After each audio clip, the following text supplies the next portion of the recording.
Comment block কেন খান? ফেসবুকে comment block কখন আসবে? একই কমেন্ট যদি আপনি বারবার করেন তাহলে অথবা কপি কমেন্ট যদি করেন এই কমেন্ট ব্লক আপনার খাইতে হবে। এখানে দেখেন you can't use this feature right now. তো এরকম একটা লেখা আসবে we limit how often you can post comment or do other things in a given amount of time.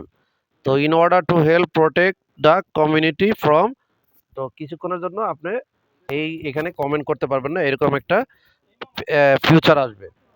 অর্থাৎ যখনই কমেন্ট করতে যাবে তখন এই ফিউচারটা চলে আসবে। তো পরবর্তীতে আপনি কি করবেন, যখন কমেন্ট করবেন তখন আপনার জাস্ট নাও, এই যে আমি এরো দিয়ে টিক চিহ্ন দিয়ে উল্লেখ করে দেখাচ্ছি যে জাস্ট নাও, আপনার একটা মেসেজ বা একটা কমেন্ট করার পরে জাস্ট নাও শব্দটা যখন আসবে, লেখাটা আসবে, তখন আপনি আরেকটা কমেন্ট করতে পারবেন।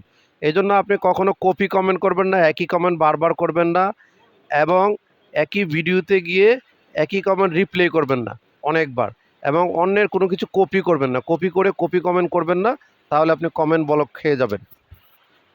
তারপর একটি ভিডিও না দেখে যদি আপনি কমেন্ট করেন সেক্ষেত্রে আপনি এই কমেন্ট ব্লক খেয়ে যাবেন। আপনি ভিডিওটি সম্পূর্ণ দেখবেন তারপরে কমেন্ট করবেন, কারণ যে ফেসবুকের এআই অ্যালগোরিদম এতটাই দক্ষ আপনার এটা ধরে ফেলবে। এই জন্য কমেন্ট ব্লক যাতে না খান।